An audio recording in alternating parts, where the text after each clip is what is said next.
Naomba nichukue nafasi hii kutoa maelekezo na taarifa kwa umma, kwa watendaji wa kata, watendaji wa wilaya, watendaji kwenye wadi, watendaji katika mikoa wa Chama cha Mapinduzi na jumuiya zake zote tatu, Umoja wa Vijana, UWT na wazazi, kwamba katika uchukuaji wa fomu katika zoezi lililoanza leo asubuhi, yapo maeneo tumepata malalamiko ya watu kutozwa fedha nyingi kuliko kile kiasi kilichopangwa.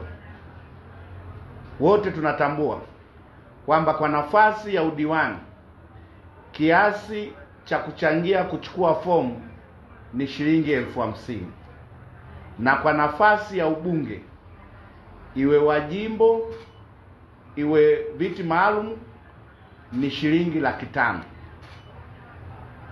Yapo maeneo machache tumepata taarifa ya watu kuongezewa kiasi cha fedha kama gharama za kuchukua fomu.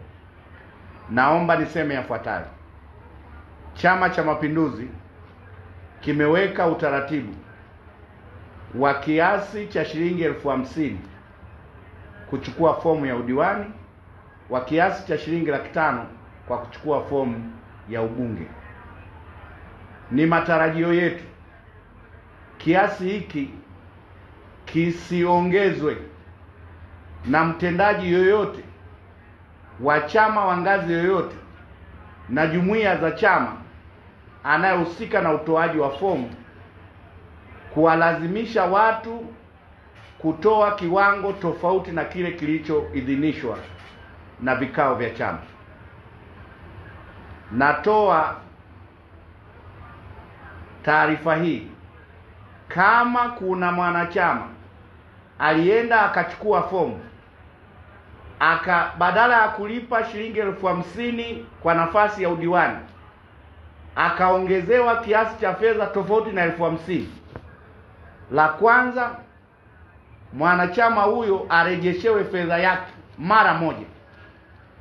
Hivyo hivyo kwa nafasi ya ubunge, kama kuna mwanachama amekwenda kuchukua fomu ya ubunge wa viti maalum wa jimbo na viti maalum katika umoja wa kina mama, akaambiwa kuna michango mingine zaidi ya 500,000, fedha hizo zirejeshwe mara moja. Natoa taarifa hii kwa watendaji wote wanaohusika na utoaji wa fomu, wasiwatoze wanachama wanaochukua fomu za udiwani na ubunge kiasi cha fedha ambacho kimeidhinishwa. Kama kuna katibu atabainika amechukua fedha zaidi ya kiasi ambacho kimeelezwa, basi hatua kali zitachukuliwa kwa mtendaji huyo.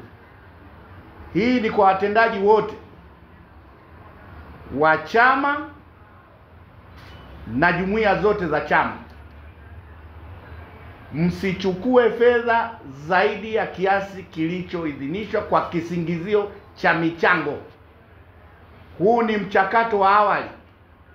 Wanachama hawa wanachukua fomu, mwamko ni mkubwa, lakini la pili, wanahitaji mchujo ili watakaporejeshwa waingie katika kinyang'anyiro kile cha kwenda kupigiwa kura. Kwa hiyo tusitumie nafasi hii kwenda kuwaambia viwango tofauti na vilivyoidhinishwa kwa kisingizio kwamba kuimarisha shughuli za jumuiya au shughuli za chama. Kwa hiyo ni marufuku kwa mtendaji yoyote wa chama anayehusika katika uchaguzi huu kutoa fomu, kuchukua kiasi. Kama ni udiwani, usichukue zaidi ya shilingi 50,000 na risiti patikane, na shilingi 500,000 kwa nafasi ya ubunge. Kama kuna mwanachama yoyote ametozwa fedha zaidi ya hicho kiwango arudi katika ofisi alipochukua fomu arejeshewe fedha yake. Na kama kuna mtendaji amechukua fedha zaidi ya kiwango kilichowekwa, azirejeshe fedha hizo haraka mara baada ya taarifa hii kutoka.